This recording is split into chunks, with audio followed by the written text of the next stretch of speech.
Hello, everybody.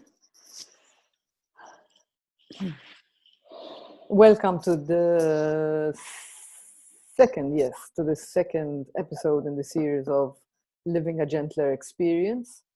And this time, the lovely Tracey Russell is with us. All other speakers, all other speakers I hardly ever know, or guests. But Tracey, I can say I know a little bit. Quite well, maybe a projection of what I think I know, but I think I know you a little bit. And what I've seen in this past 6 months is, it was beautiful for me to witness and to see. I've seen someone who's really blossomed.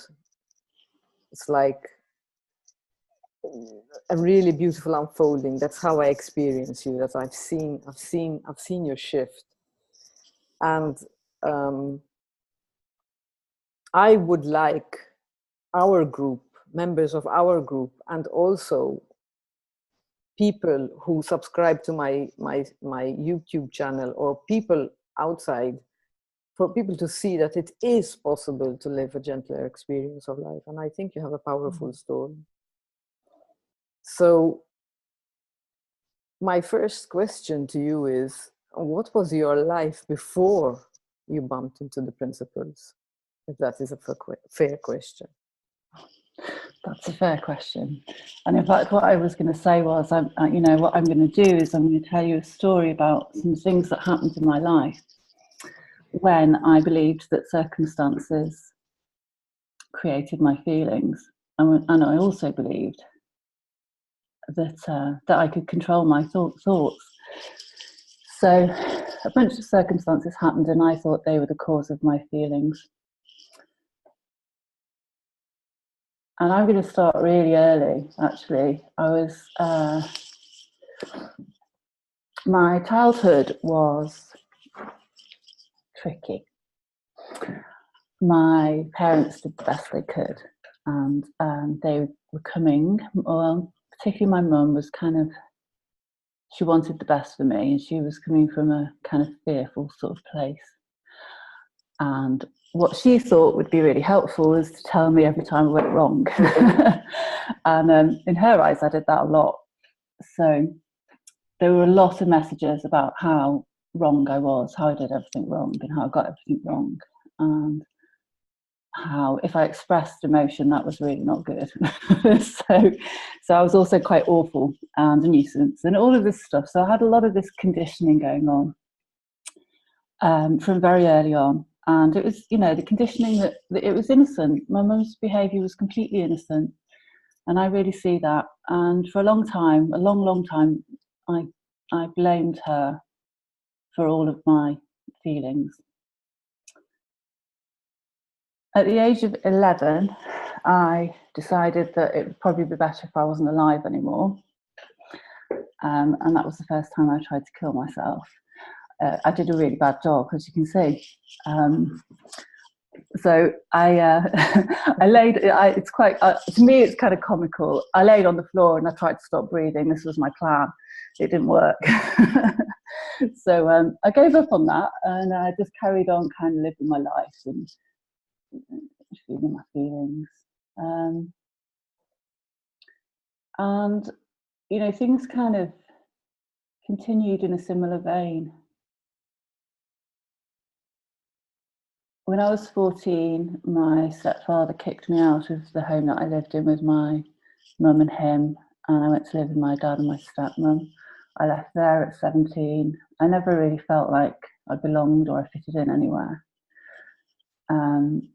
So I left the family home at the age of 17, and I've kind of been living independently ever since.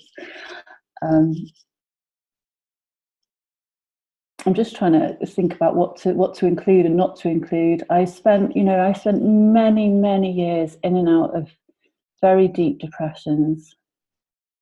I had my first baby, who's now 21. Her father was a heroin addict.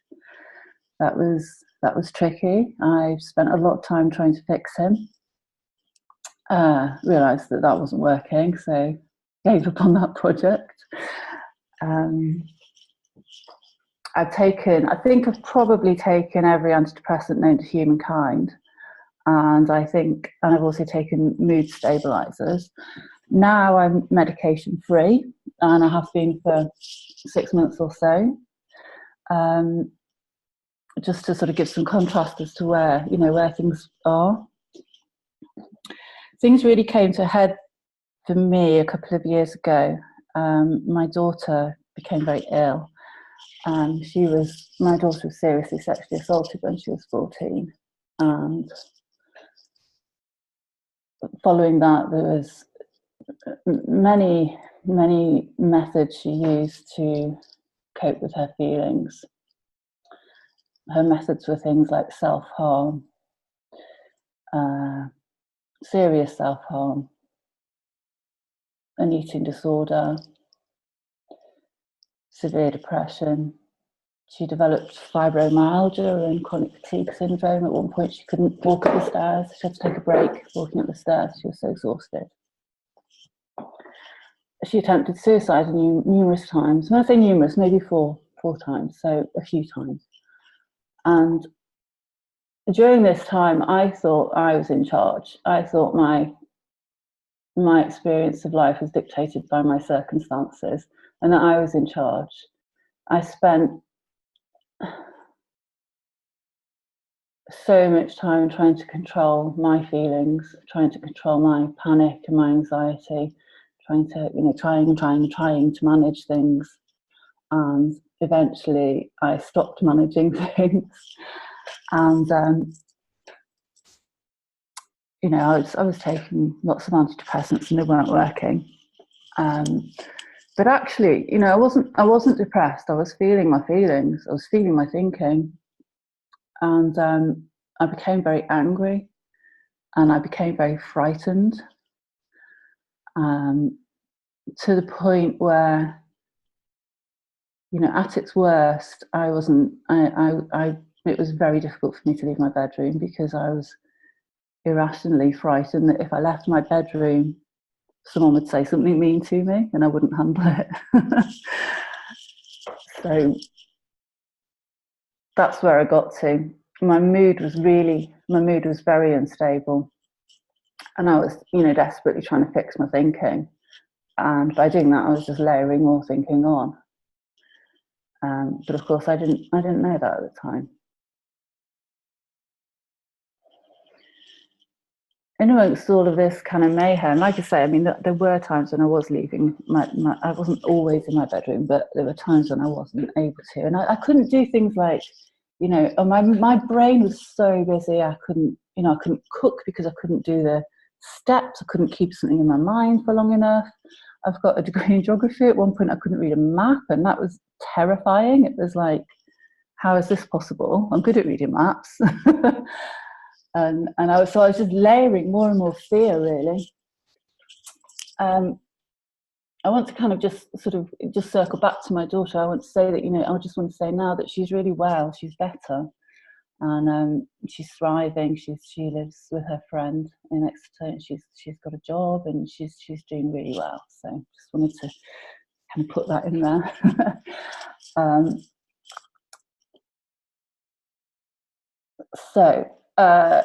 Sort of around the time that all this mayhem was happening, I found myself developing a relationship with someone, and that relationship was very abusive. So there was another little thing added into the whole mix. There was violence, there was a lot of emotional abuse, there was all sorts of kind of control and coercion behaviour happening, and that certainly helped to speed up the odd thinking.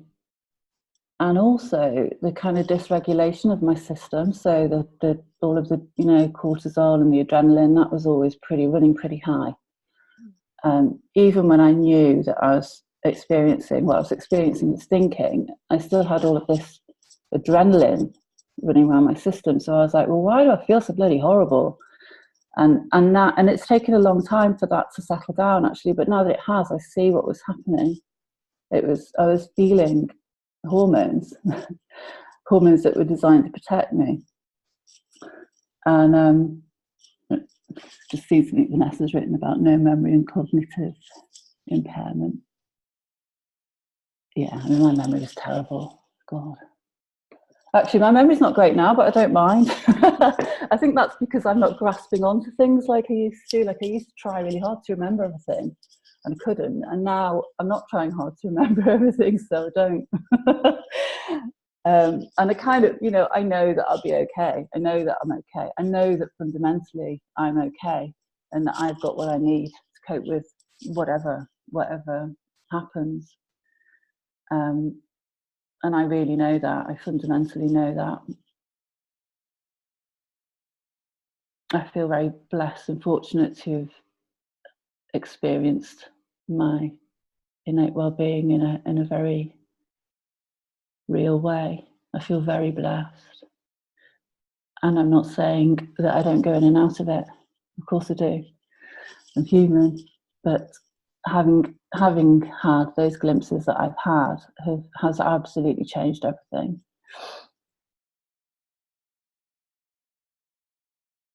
I'm just trying to remember where I was. So I came, I was going to tell the story of how I bumped into the principals. My yoga teacher at the time was Claire Diamond, who's quite well known in the principals community. And I was lying on the floor at the end of her class, and she was doing the final relaxation part of the class. And she said, and I can't remember the exact words she said, but she said something about the truth of who you are, who you really are. Just take a moment to connect with who you really are. And I'm like, oh God, I've got no idea what that is. And then she told us, so that was lucky. And what she said was something along the lines of the truth of who you are is creativity, connection, love, infinite possibility. And I have no idea why, but I heard it. I just heard it. It was, it landed in amongst all of that chaos. That landed. And then the next stage was I read an article that she'd written called, this is a while ago now, but it was called something along the lines of, if nothing meant anything, what would you do? And it kind of blew my head off. I was like, my God, nothing actually means what I think it means. I'm making it all up. I'm free. None of it. I'm free. That was the feeling that I got from reading this was, my God, I'm free. It's all, there's limitless possibility. And all of those, I suppose what I saw was all the limiting beliefs, and they in a moment, they dropped away. I mean, they came back, but I got a glimpse. That was my first glimpse of all of that belief, all of those beliefs I was holding. That was my first glimpse of them dropping away. At the time, I was working with young carers. I was working one-to-one with young people, and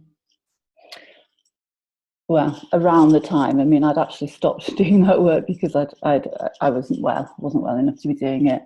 So, but I also thought, when I'm better, I want to teach this understanding. So I signed up to do innate wellbeing facilitator program, imagining that this was just going to be a little shift. I've worked with people my whole life, and in my head, this was just going to be a little tweak in my professional working life. And what I experienced was something so much deeper than I expected. I mean, it was a whole, it was just a whole reorganization of everything. And the first retreat that I went on was with Keith Blevins and Valda Monroe, and I spent 3 days listening to Keith telling us that what we're feeling is our thinking in the moment. And I was really annoyed. I was like, yeah, and how does this help? I was like, right, I've got your message. How does this help? And I was really annoyed.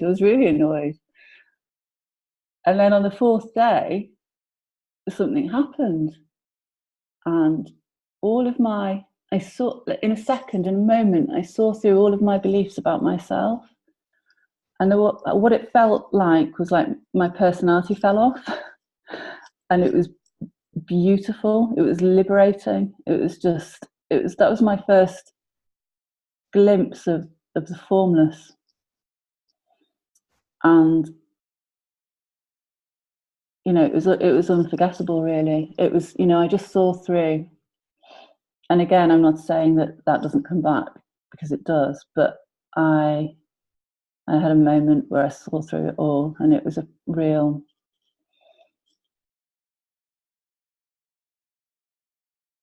moment of seeing the truth, although I didn't understand that at the time.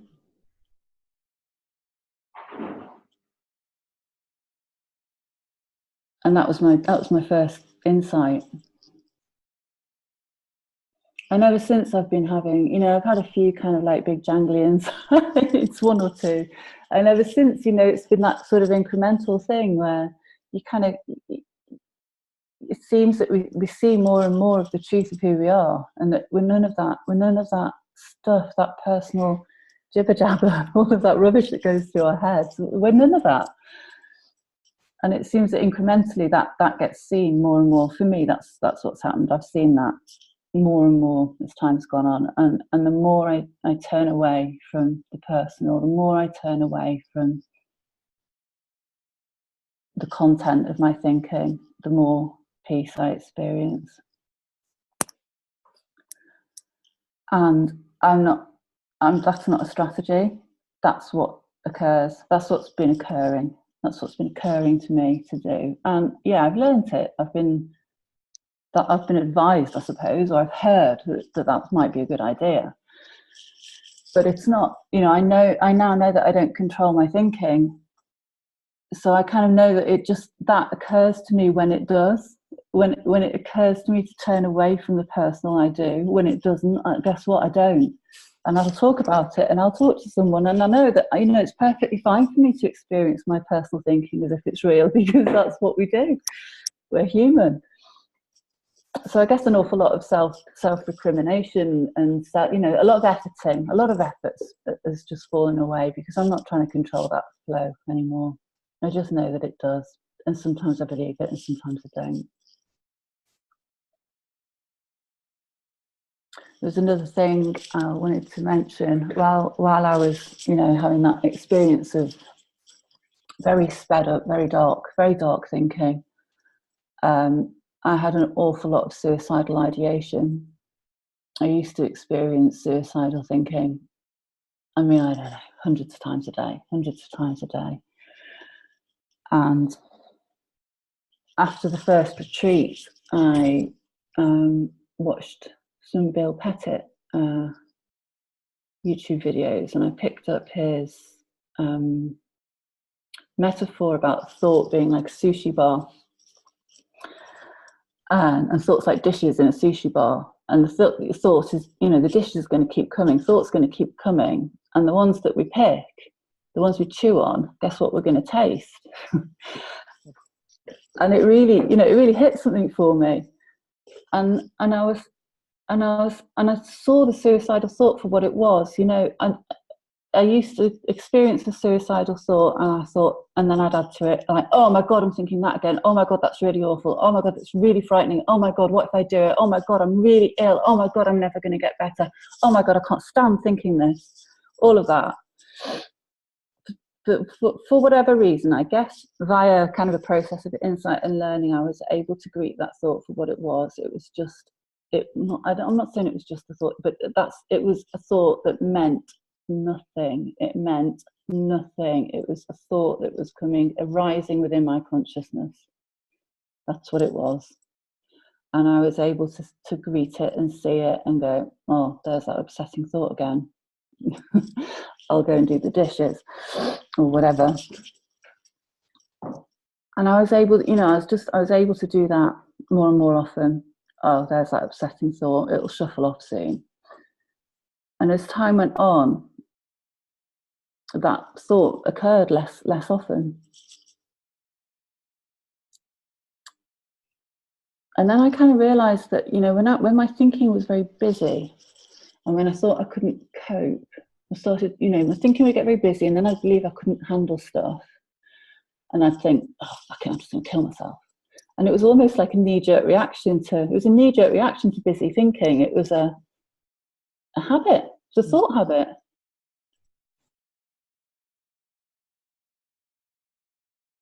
And it looks like an answer, doesn't it? It looks like it's going to help. It looks like checking out's probably a good idea. But what I learned was that, what we're looking for is that experience of going home. When we want to give up, when we want to exit life, we want to experience the formless. We're looking to experience some peace. And I know that all of us can experience that without hurting ourselves. That's possible.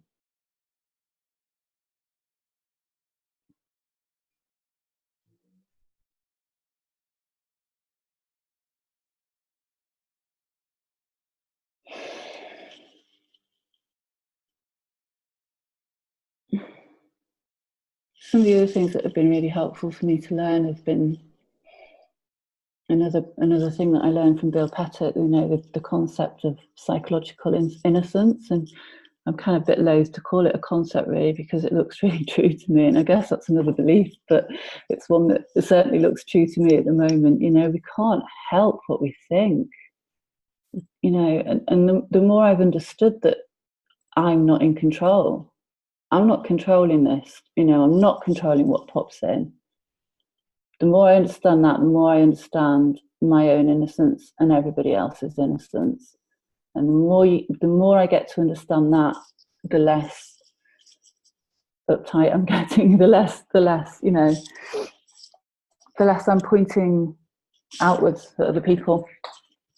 So I guess the combination of understanding psychological innocence plus understanding that my circumstances don't cause my feelings,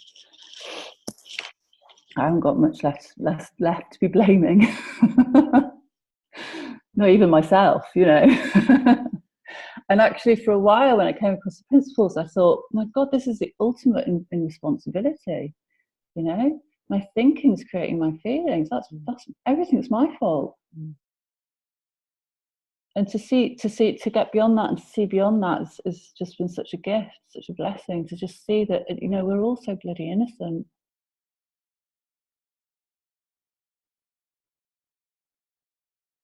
And the shift about controlling my thinking, that's been reasonably recent for me.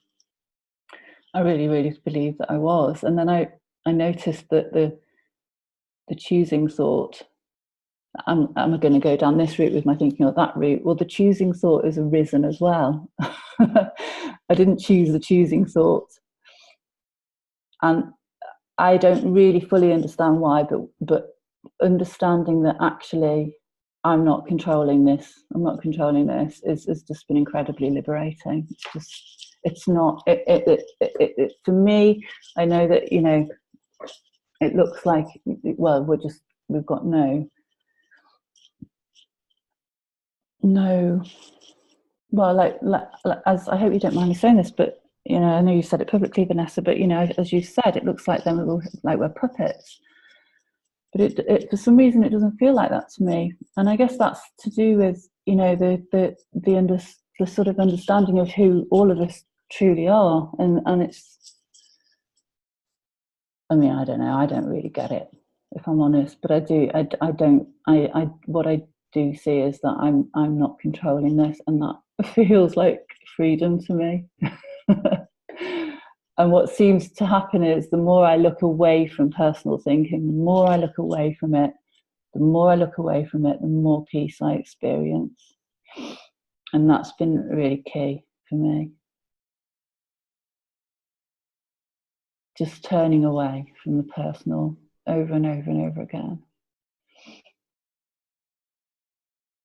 When it occurs to me to do that.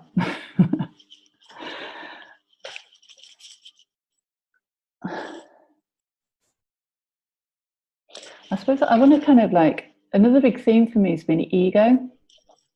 because I found it really fascinating. And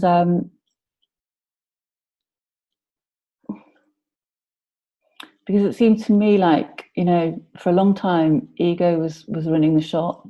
And it was, you know, I was being yelled at. Part of my brain was yelling at me and telling me I wasn't safe and I was getting everything wrong. And I saw that, you know, actually that, and I'm going to look stupid and all sorts, you know. And at some point I saw that part of my brain, that part of my inner dialogue was actually trying to keep me safe. But it was misguided. You know, that part of me, that ego part of me had created this personality that was an illusion, that wasn't real. And then it was really important for that part of me to keep that safe, to keep that illusion safe. And that's when I started to soften towards the voice. And the voice was haranguing, you know, it could be really vicious, the voice. But when I saw that what it was actually trying to do was keep me safe, and the observer, I don't know, some other part of me started to soften to that voice. And with that softening, it became quieter. It started to, that part of me started to realise that actually I was safe, actually I was okay. I didn't need to keep shouting. And as time's gone on, it's shouted less and less. It's got quieter and quieter. And I want to say, you know, this process has probably been a couple of years. This, you know, this is no quick. This isn't like, you know, I woke up one day and everything was cool. It's taken a long time. But what I'm noticing is that things just seem to be getting better and better, and I'm more and more at peace. And I watched on Sunday. I watched Jill Bolte Taylor's, because I was kind of like developing this idea that ego was unnecessary. But I'm seeing that differently now too. But I watched Jill Bolte Taylor's interview with Oprah on Sunday, and it's well worth a watch if you haven't seen it. But she mentions in that the ego part of our brain is the size of a peanut. The cells where ego lives is the size of a peanut, and I found that really funny. You know, we listen to this peanut. I spend most of my life listening to this damn peanut. I've got this whole other, I've got masses, all of us, we've got masses of brain that's, you know, dedicated to peace and love and the bigger picture and oneness. And we've got access to all this. And one of the things that she says in the interview, which I, you know, kind of took heart from, was, if you're listening to the peanut, that means that you did really well, because actually that's what we're conditioned to do. That's what we're taught to do from day one. We're taught to listen to that voice. So, you know, if that's happening for you, you've done well. You know, you did as you were told. You did as you were taught. You've learned well. And I know, I mean, I know that any of us can. If I can unlearn it, anyone can. Because, you know, I just know that if you're human, you can unlearn it. Vanessa made a comment. But it's not you that's turning away from personal thinking. As like you said, you don't control any of this. I know. I know. It isn't me. It's it arises within my consciousness to turn away from personal thinking when it arises within my consciousness. And it doesn't always occur to me, but when it does, I do. And it's by, I don't know, a process of unlearning, a process of repeated action. For whatever reason, it's occurring to me to do that more and more often. Whoever me is. What occurs to me is that if we've seen something, we can't unsee it. And it becomes some other sort of good habit. So you just start to see more and more and more, and then it occurs to you more and more and more, because our consciousness is just getting higher and higher. So I think that's part of what happens to us. Yeah. That's how I'm seeing it right now. But yeah makes sense. Yeah. And actually, you know, sometimes the peanut's got some, the ego, the peanut has got some useful things to say. Sometimes it is actually useful. Sometimes its entire job is to protect us. And sometimes it's right. You know, sometimes when it's saying you're not safe here, it's right. So, you know, I was developing this theory. This is actually, you know, not kill ego, not banish ego, but maybe as a species we'll outgrow it. But I've realised that that was a stuff theory. So I'm not there. My take on that was ego is necessary, or unless wouldn't be necessary unless we stop to become a danger to ourselves and to others. And I think sometimes we can be a danger to ourselves and to others. But and I guess, so I think the more that we turn away from the personal, the less of a danger we are to ourselves and others. yeah. However, there are still situations, you know, if everybody became enlightened tomorrow, there would still be situations where danger occurred. Danger, you know, not from other humans. So we'd still need ego. We'd still need ego to say, so, you know, get out of here. Scram. Yeah.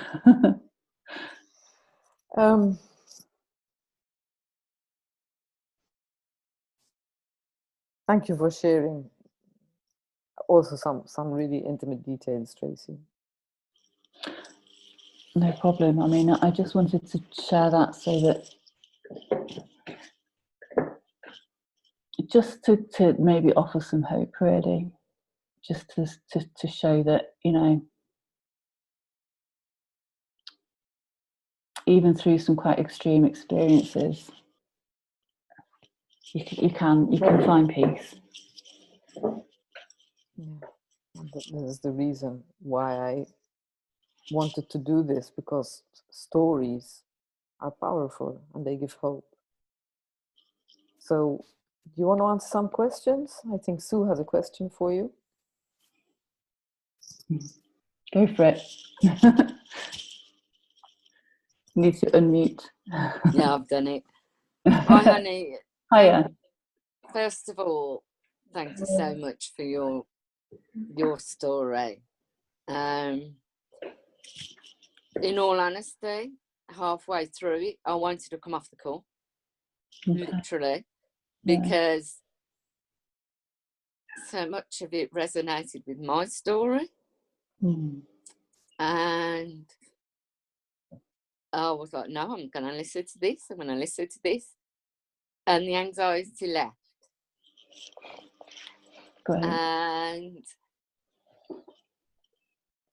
you were just saying about hope.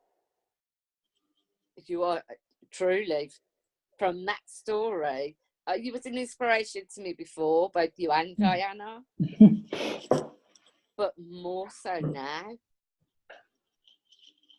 because obviously of what you've been through and where you are now is incredible. It really is. And the only question I've got to ask is, when you said you looked away from it, what do you mean by that? Do you mean you just didn't focus on it? Yeah, I think I do mean that. I just, it's the more I look towards, the more I've learned an understanding of the true self, the more I've understood. The cat. Right in the end. Yeah.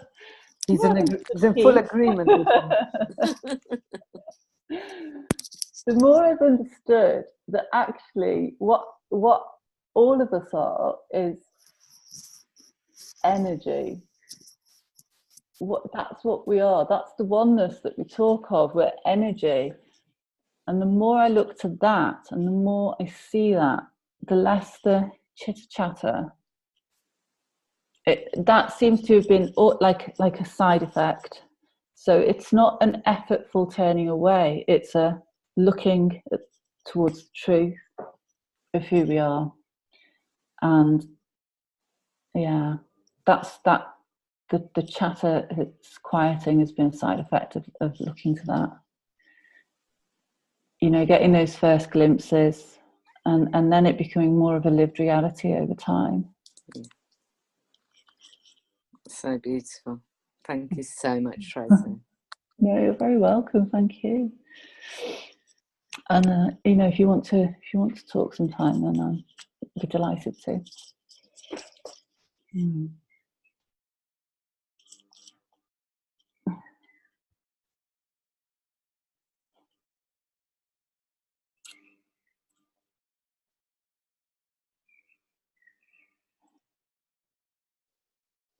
Thank you, Sue. I don't have any questions. So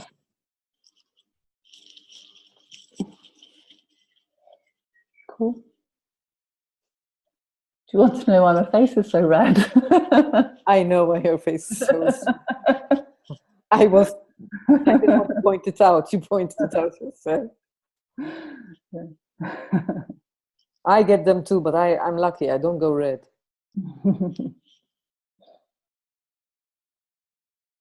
I think actually as well, also, you know, I do feel my thinking, and I was nervous.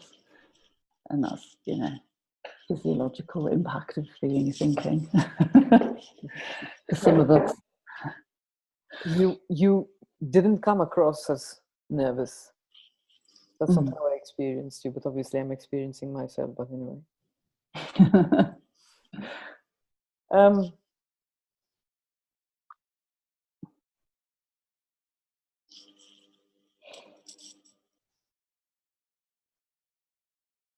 Do you have any questions, or you don't have to?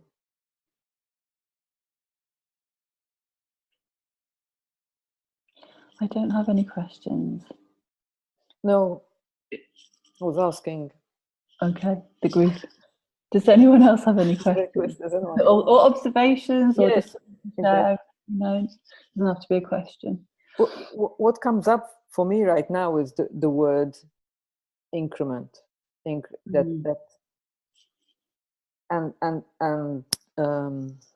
Bill Pettit uses this word as well, because for him, his insights, his moving, looking in that direction to the truth of who we are was also incremental. And he's been around the principles for Tracey's a beautiful lady inside and out. I'm just a mirror.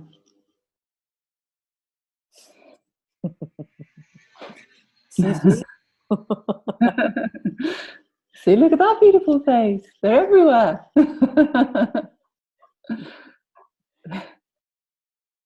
So Bill has been around the principles for many, many years, and he still says that for him it wasn't this,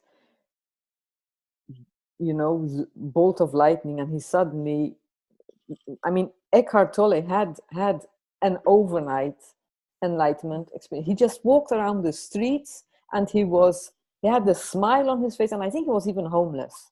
And he sat on a park bench for 2 years. Yeah. In bliss. Yeah. Experiencing bliss. And for me, it's the same, because I was getting frustrated. I noticed I was really frustrated. Why is it taking me so long? And I've been around the principles for a year now, and I do see a difference. So incremental to me is also gives hope. So if you haven't seen something, maybe you will see something. But the fact that we are here now in this group, we have all seen something to a smaller or larger degree. Yeah. So I've been into non-duality for years. Cool. No, he wasn't homeless. As far as I'm concerned, as far as I read in his book, he was. But anyway, let's not, I don't know. This is not about Eckhart Tolle. I think I remember him saying something about sitting on a park bench for a couple of years, but Yeah. maybe constantly. Oh, we have a question. Yeah. Maybe we'll what? I didn't get your last word, but anyway. I'm sorry, I can't pronounce your name. Hakan? Hakan. Okay, he's got a question or an observation. Would you like to unmute yourself, Hakan? Please. I thought I did actually. I was talking to myself.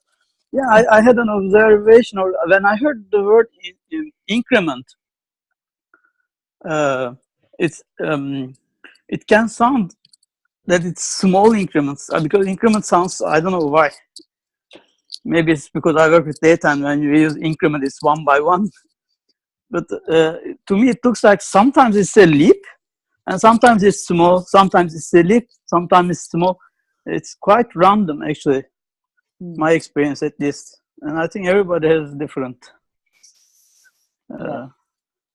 experiences. I have been in like 5 years, and the first day I was like, I heard and I said, now I know everything. That was first time I heard it. It was a big leap for me because everything changed immediately. Yeah. So the difference was so big. And then I struggled a few years, I think, and then there was another leap and so on. Not a few years, but so it's like what I've become reminded of when you said increment. That was all. Thank you. Yeah, it looks that way to me too. You know, sometimes sometimes there's a leap in understanding, sometimes it's incremental for a while and you think nothing's happening and it's actually lots is happening, but you just don't notice. You know, I've been reminded of things that I used to, last couple of days I've remembered I used to have like lots of repetitive thinking and that's doesn't happen. I mean, maybe it will again, but I haven't experienced repetitive thinking for a very long time. And I didn't actually notice it stopping. So I can't say when it did, but it has. Yeah. That's really beautiful. I didn't notice it stopping.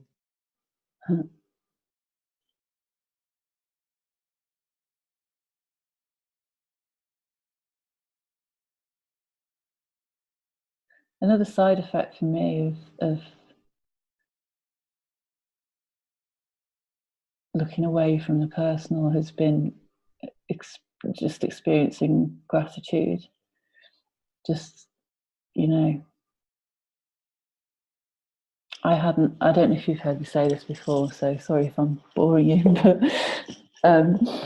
I knew that it was a good idea for me to feel grateful. I'd read that that would be good for me. So I tried. And, you know, if someone gave me a present, I'd be grateful. I'd do grateful because that was good manners. And sometimes I'd be pleased with the present. But what I thought was gratitude, somewhere occasionally. But what I thought was gratitude was this kind of like candy floss sort of, not fake, but like it had no nutrition to it. It was light and airy and pink and sugary, and I've understood something quite different, and it hasn't. And you know, I was like, oh, what's this? Oh, it's gratitude. I'm like really, really pleased to be alive. Like I'm really grateful just for the fact that I can look out of my eyes and see stuff. Just that is enough for me to be going, wow, like how lucky I am that I'm here having this experience.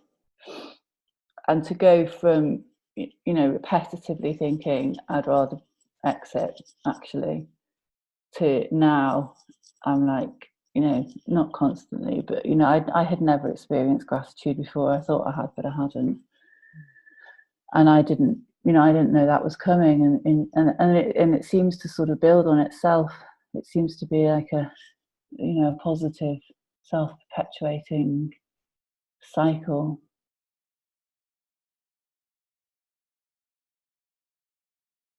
because I just, just every day I just feel blessed that I know that I don't have to believe my thinking.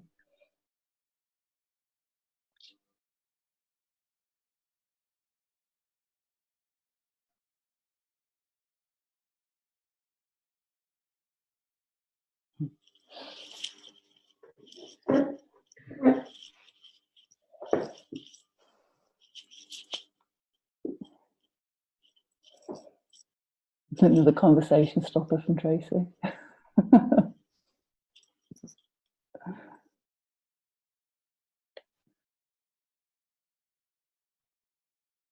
Oh.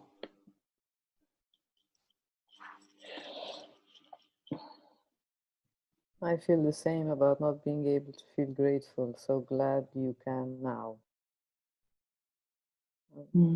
Gratitude was also something I really tried to force. It just doesn't work. No. It was really counterintuitive. I was getting even more and more and more and more frustrated. Yeah. Until I decided, okay. And it's like another thing on the list to do, isn't it? Right, we've got to feel grateful now. Right. In fact, I used to sit down with Izzy at night, my daughter at night, and we'd write what we were grateful for, because I'd read that was a good idea and it would make us feel good. But it works the other way. It seems to me it works the other way around, and forcing things is just the last thing. It's just not. It's just forcing. It doesn't work. For me, it doesn't work. For some people, it works. And I got this insight from out of all people, from Deepak Chopra. There was a time where positive thinking or saying affirmations and Louise Hay and affirmations, well, truth be told, it has helped people. It did help people in the HIV boom when she was putting a mirror in front of their face. But when I tried it, it was the same thing. And what Deepak said was, I'm paraphrasing, is it is really counterintuitive and frustrating if you want to think positive and you can't. It makes it a vicious cycle. So then I thought, finally, and I just stopped. This was the time when I was... what relief that is. Oh, yes. Yeah. And this was before I was still, like you, trying to fix my thinking. I was trying to fix Diane. I was trying to get her to be someone else. So. Yeah. Before seeing that actually perfectly fine. There's no fixing needing. Yeah. It's really settling to know that. It took me 49 years, 50 years to get to that. But I got there. But I hate feeling like such an ungrateful cow. Well, the last time I looked at you, looked nothing like a cow, Vanessa. Or ungrateful. Or ungrateful. Nothing like that.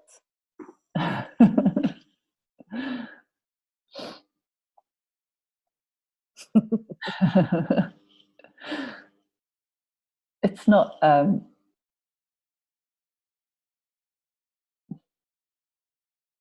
No, I hear you. I really do hear you, actually, Vanessa. And I've experienced the same thinking.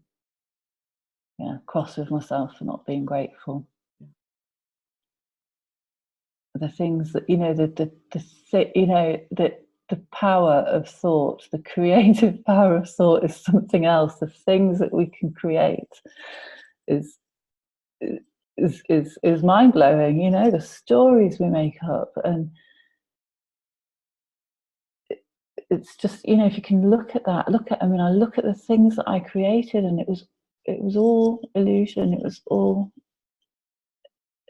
a creation, an innocent, dark creation. But the power of thought, the fact that we can do that's amazing. And the fact that we can move away from it too.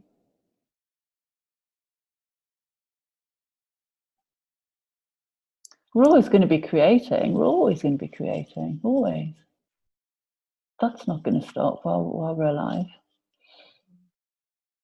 Well, what I'd really like to say to Vanessa, if I may, is there really is hope. If I listen to Tracey's story, who's comparing. There is hope. There really is. And an ungrateful cow. I mean, I was short. I was sometimes this short, this close to kicking myself. This close.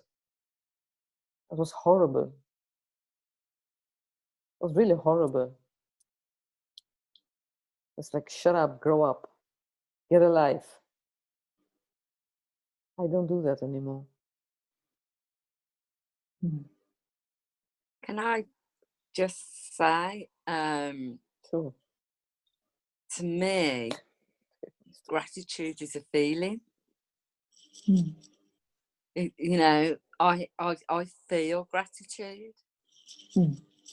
Whereas previous to the principles, I've only been around them 9-10 months, but previous to the principles, yeah, I used to think gratitude was thank you. Yeah. But it's far more than that. Yeah. It's that feeling of being grateful.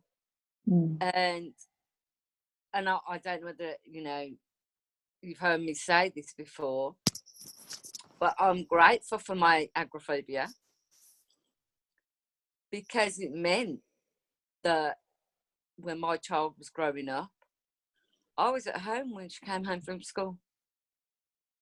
She wasn't a latchkey kid, whereas she would have been. I'd have been at work, and, you know, she'd have ended up, you know, in the house on her own till I came home from work. And so I'll always be grateful to agoraphobia for that, you know.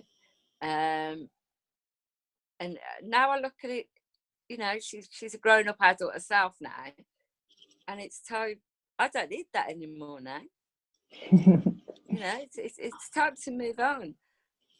You know, and what you said, Tracey, was really, really interesting and resonated when you said, you know, that you was grateful for the what was it you said? I can't remember what you said now. My thoughts have gone. You was grateful for something. Just the fact that I can see. No. Was it grateful for your thoughts? Or I'm in awe of the power of thought. I'm in awe of the fact that, you know, this constant creative energy is always flowing within us, and that's amazing. Yeah, and you know, hope is such a powerful thing.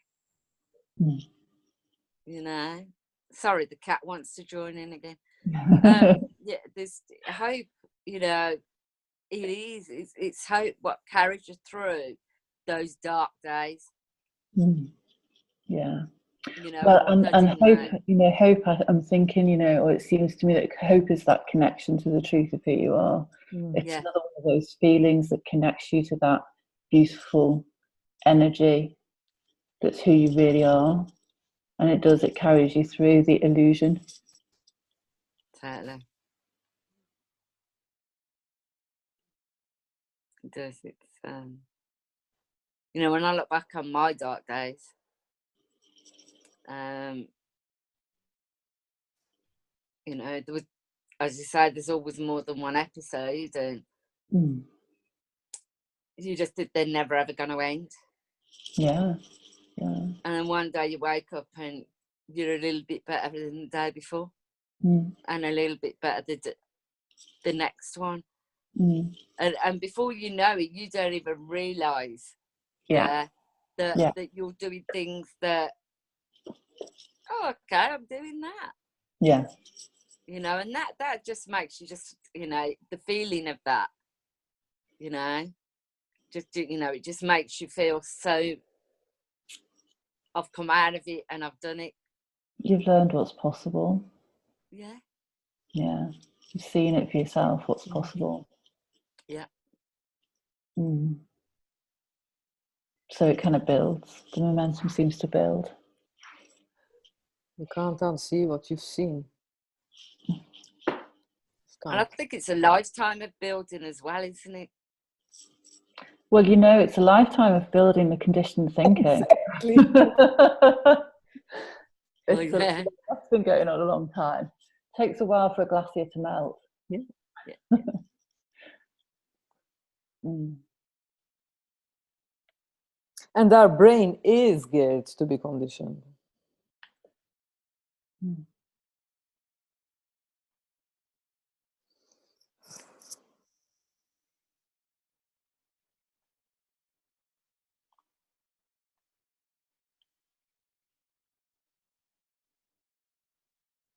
You ain't heard my story yet, haha.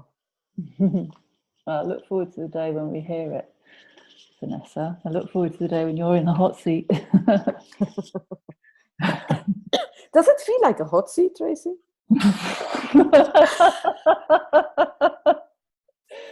Yeah, I'm quite warm. Stupid fucking question.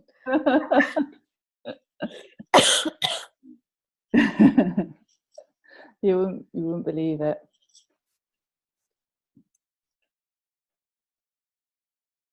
Hot in like beach hot, or are we talking like hell hot, or give me some ballpark? Yeah, I'm beach hot actually. It's good. It's okay. I much prefer it to cold anyway. So. I prefer cold any day.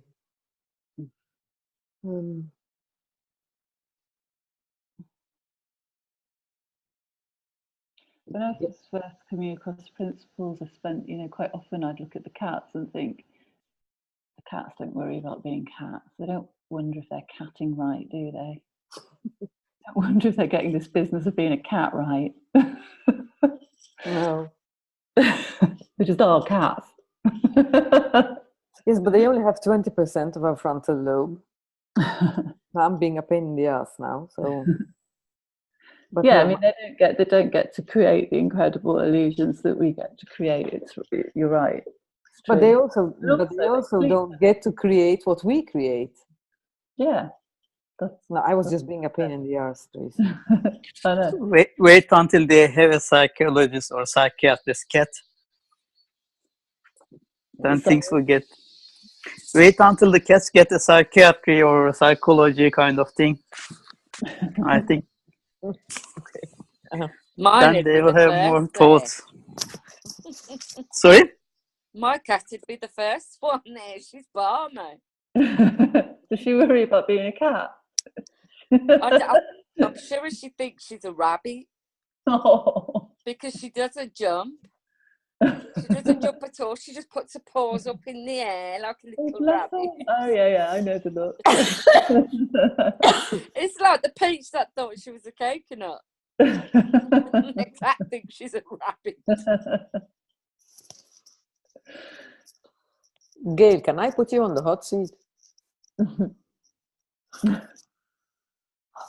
You can say no. You're muted. That's convenient, isn't it? Hi, everybody. Hi, Gail. Oh, nice to see you. What do you want to ask me, Diane? Nothing. You feel free to tell me to buzz off. I'm being polite. I don't really know what to say because I just enjoy listening to you all. It's fascinating. As I said to you the last time when I spoke, I'm definitely better at listening than talking. But I enjoy all of this. I enjoy listening to every one of you. I think it's I certainly take something from it every single time, and that's without trying to, because I was listening to you earlier, and the more that you keep trying to push these things and trying to see these things, it's just, I can spend the whole day, the whole week swearing it's F, because I'm not getting what I think I should be getting. So I've just stopped trying to get it, because I don't think you're going to come upon it by doing that, by forcing it. So, yeah, I've been having sort of all sorts of different therapies and God knows what since I was 14, sort of behavioural therapies and the affirmations and 30 years down the line, and it hasn't worked. but the principles which I only came across in September last year has given me so much in that short time compared to all the other therapies and courses and everything that I'd ever tried before for my anxiety. So I'm really grateful for that. And I'm grateful for the people that I've come across and I've spoken to, and the amazing books that I've read and taken something from each and every one of them. And I'm so, talking of grateful, so grateful that I came across these 3 principles. And there's a lot to be said for Facebook, people putting nasty things up and not very nice posts about people and things, but I stumbled across this on Facebook, a post that was on Facebook. I don't know if any of you have heard of Nicola Bird, A Little Peace of Mind, and that's who I started with. Are you with us, Sue? Yeah, and that's who I started with, but, you know, I've looked into all the different ones and different things about it, and yeah, very, very grateful that I've come across this. And I was a bit like you, Tracey, is sort of repetitive thinking and jam-packed 100 miles an hour. Couldn't sit still, you know, to the point that anxious, just couldn't sit still. I'm not great at it now, but I'm better. And yeah, by sort of Christmas time, without really even noticing, I just literally did feel as though that just gone. It just disappeared. All this, I don't know even what it was, obviously nonsense and anxiety and too much thinking, just completely disappeared. And I've never ever slept so well in all my life because my mind is quiet when I go to bed. I can actually, these people that used to say, well, still do say, some people really drives me nuts to go, oh, I can fall asleep anywhere. I could go to sleep on a train, I could go to sleep, and I used to think, oh, fuck off. I could never do that. You know, it takes me about 4 hours to get to sleep. Yeah, but I can actually do 2 hours later. Yeah, but I could actually do that now. I could literally fall asleep anywhere because I haven't got all this chat going on. The perspective. Yeah, absolutely. So yeah, I'm really grateful, and it's lovely to speak with you all. Yeah. It's really good. But don't expect me to speak all the time because I'm pretty crap at it. No, actually, no. Got some evidence to the contrary of that. Yeah, yes. I speak 100 miles an hour, and you probably think, oh, slow down. But I do try and cram everything in when I do speak, and then I'm quiet for the rest of it. So. Yeah, I know that one. I do love it. So, but yeah, it's good to be in touch with you all. It's great, and it's a lovely group. Sue, I was watching. It was probably about a month ago, and I remembered you saying you were on television for a documentary. Well, I looked it up on YouTube and I watched it. Oh God! No, it was fab to watch you. Obviously, all those years ago. Yeah. Trying to come out of your house with your young daughter. Oh, yeah. And having to rush back. And that resonates with me because my mum would try and help me or say, can you go to the shop and get some milk? And I'd think, yeah, I can do that. I'd get about 3 houses down and I'd have to run back. So just couldn't do it.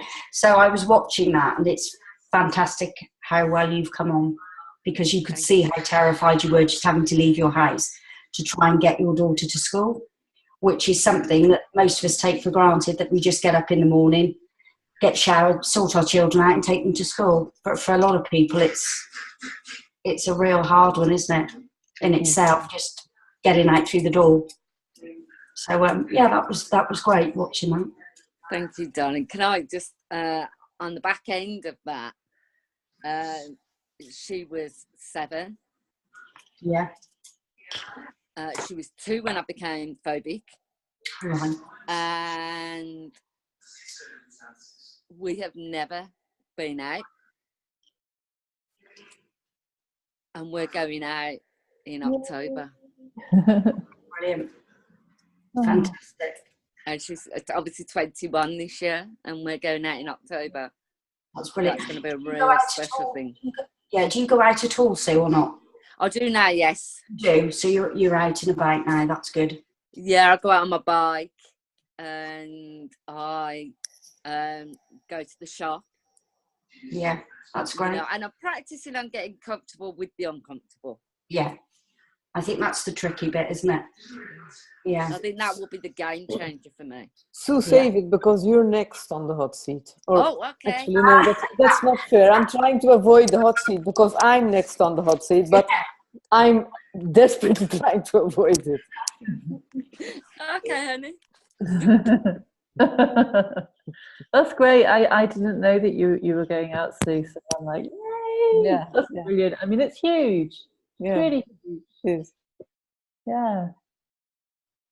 Having, you know, it can be, you know, fucking terrifying. The things that you can think and believe.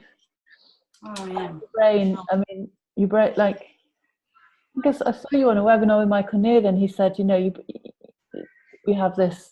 Your brain. This is your brain working. Your thinking gets so fast that it kind of stops, and that's uncomfortable. That looks frightening. But it's actually that's the cut-off mechanism, isn't it? That's actually your brain going, I'm done now, that's enough of that. And because we don't realise what's going on, we panic about that too. So we had a bit more on. But knowing that, you know, just knowing that uncomfortable feelings, we can handle them. And they seem to get easier to handle. The edge gets taken off. Yeah. I've just read what Vanessa wrote. Have you not done a session on here yet? Diane, get to it, woman. Ha ha.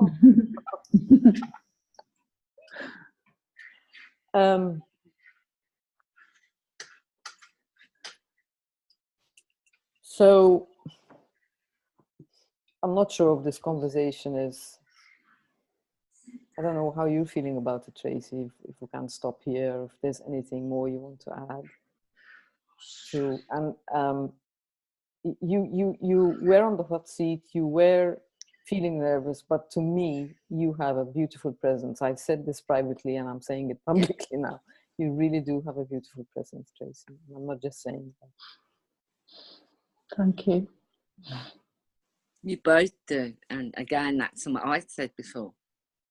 You know, whenever I come into these webinars, it's such a loving, supportive space. You know, and that's created by you two. You know, you facilitated us to be able to be here. You know, and it's just, you know, I know, you know, I'm a reflection of you guys and all that.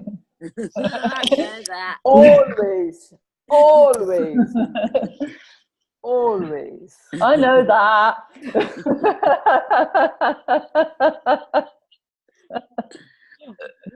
But can I put the link to the documentary on the webpage, on the Facebook page, Diane? Yes, please do.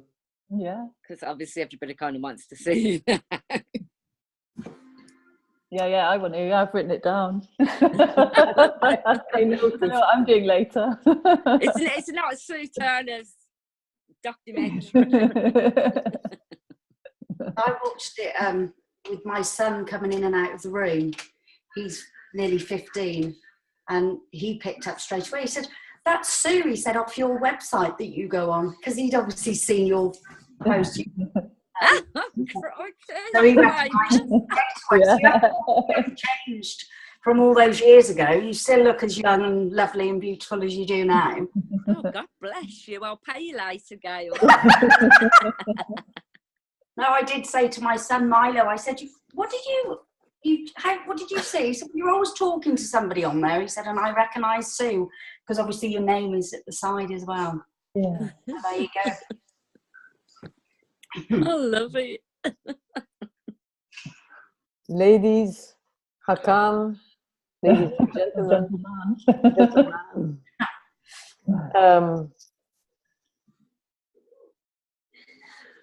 I'm looking at Marie with a big fag though. I know, fuck, I can have a go. I've got beer. I've got beer. I heard my name and I didn't hear more. No, I said, ladies, and Hakan, yes. yeah, because you're the only dude around. You have, Really?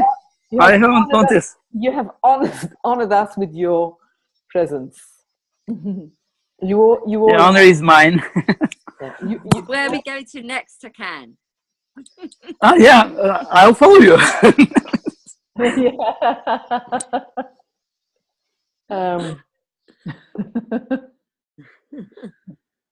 it's really it's an honor to be with you guys. It really is. It really is.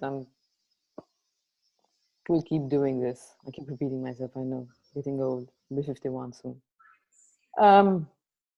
Thank you, Tracey, for accepting to be on the hot seat. Thank you for inviting me. It's been great. And I love hanging out and talking about this stuff. It's really, well, it's just cool, isn't it? It's just all sorts of things, all sorts of good things, and I really enjoy it. So yeah, thank you for inviting me. So the next, I'm gonna stop recording now.